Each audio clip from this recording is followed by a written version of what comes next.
안녕하세요. 김 작가의 역사리움입니다. 며칠 전이었죠. 2021년 6월 25일 미국 정부가 이색적인 보고서를 공개했습니다. 바로 미확인 비행물체 UFO에 관한 것이었죠. 총 9페이지 분량의 보고서였는데 2004년부터 2021년까지 미군 조종사들이 목격했다는 144건의 사례를 분석했습니다. 이 보고서에 따르면 이 사례들은 분명하게 존재하는 현상이었습니다. 하지만 그게 정확하게 무슨 현상이었는지는 밝히지 못했죠. 144건 중 딱 한 건에 대해서만 풍선 형태의 기구였다는 사실을 확인했습니다. 나머지 사례는 여전히 오리무중인데 미국 정부는 UFO가 무엇인지 결론을 내리기 어렵다고 밝혔습니다. 그렇다면 아무런 성과가 없는 게 아닐까요? 꼭 그렇지는 않습니다. 사실 미국 정부가 이런 보고서를 낸다는 전부터가 크게 주목받았거든요. 지금까지 미국 정부는 UFO와 외계인의 존재를 인정한 적이 없습니다. 그랬던 미국 정부가 공식적으로 관련 보고서를 냈으니 미국 정부가 이제는 UFO의 존재를 믿기 시작한 걸까요? 아직 그런 것 같지는 않습니다. 이번 보고서에서 UFO와 외계인의 연관관계는 아예 조사하지도 않았거든요.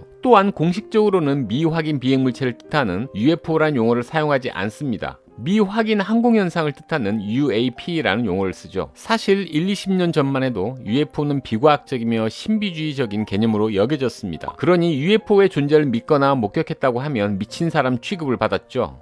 다소 황당한 경우가 없는 것은 아니었습니다. UFO를 숭배하는 종교까지 생겨났으니까요. 요즘도 전 세계에서 UFO 목격담이 수시로 들려옵니다. 대부분은 자연현상인 것으로 판명나지만 설명되지 않는 것들도 많습니다. 미국의 보고서에도 144건 중에 한 건만 설명할 수 있었죠. 어디 요즘만 그렇겠습니까? 과거에도 UFO 목격 사례는 많았습니다. 심지어 우리 조선시대에도 말이죠. 오늘은 조선왕조실록에 기록된 미확인 비행물체의 이야기를 들려드리겠습니다. 광해군 통치 첫 해인 1609년 9월 25일 이날 광해군 일기에 강원도 감사의 기묘한 보고 내용이 실렸는데 한 달 전 이상한 비행물체가 강원도의 5지역에서 발견됐다고 합니다. 목격 시간은 8월 25일 오전 9시부터 오후 3시 사이, 장소는 고성, 원주, 강릉, 춘천, 양양이었는데요. 가장 먼저 고성에서 발견됐습니다. 실록에는 이렇게 기록되어 있습니다. 푸른 하늘에서 연기처럼 생긴 게 두 곳에서 나왔다. 형체는 햇무리와 같았는데 움직이다 한참 만에 멈췄다. 우레소리는 마치 북소리처럼 났다. 거의 같은 시간 원주에서도 비슷한 일이 일어났습니다. 붉은색으로 배처럼 생긴 것이 나타났다. 그것은 길게 흘러 남쪽에서 북쪽으로 갔다.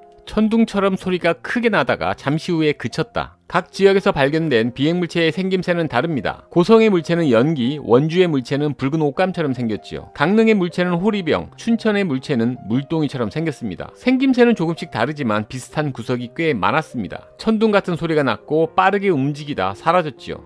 양양 지역의 목격담은 너무나 생생했습니다. 지방 관리의 집들하게 비행물체가 나타났다는데 관리가 이것을 자세하게 보고했나 봅니다. 처마 밑에 있는 땅에서 갑자기 무언가 빛이 났는데 대야처럼 둥근 모양이었고 한아름 크기였다고 합니다. 공중으로 오르자 온통 적색으로 변했고 하늘 한가운데에 이르자 기운을 토해내듯 날아 움직였다고 하죠. 갑자기 가운데가 끊어져 두 조각이 됐는데 한 조각은 동남쪽으로 조금 가다가 연기처럼 사라졌고 나머지 한 조각은 그 자리에 그대로 있었답니다. 조금 뒤에는 우레소리가 났고 얼마 후에 이 소리가 그쳤습니다. 이 5곳에서 발견된 물체가 외계 비행 물체였을까요? 물론 확인할 수 없습니다. 다만 유성이나 해성, 운석은 아니었어요. 조선시대에도 그 정도는 구분할 수 있었습니다. 실제로 한 달 전에 실록에 이런 기록이 있었습니다. 사시에 태백성이 나타났다.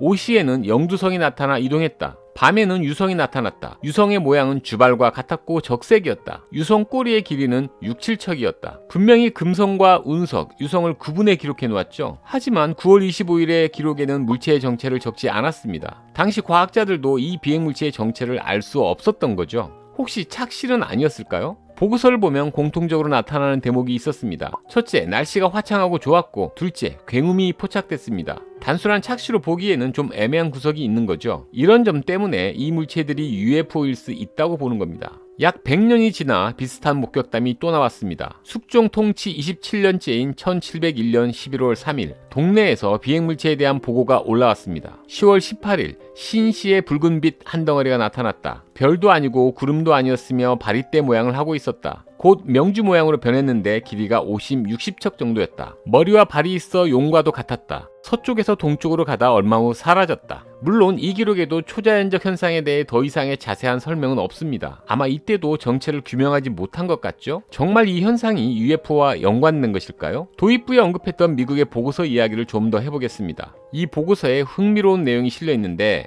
UFO의 정체를 밝혀내지 못한다면서 미국 국가안보에 도전이 될 수 있다는 점을 명시한 겁니다. 이런 내용이 담긴 걸 보면 혹시 미국 정부는 UFO를 러시아나 중국의 첨단 비행체라고 판단하는 게 아닐까요? 외계에서 온 비행물체가 아니라 말이죠. 외계에서 온 비행물체라 보기에도 어려운 구석이 있습니다. 만약 그들이 외계인이라면 하늘을 날아다니다 사라지지는 않았겠죠? 무슨 이유로든 지구에 왔을 테니 지구인과 접촉하려고 시도하지 않았을까요? 미국 정부는 추가 조사를 진행한다는 계획입니다. 추가 조사가 끝나면 UFO의 정체를 확실히 밝혀낼 수 있을까요? 지금보다 더 구체적인 내용들이 밝혀졌으면 좋겠네요. 그때까지는 궁금하더라도 좀 더 참아야겠습니다. 괜히 기다려지네요.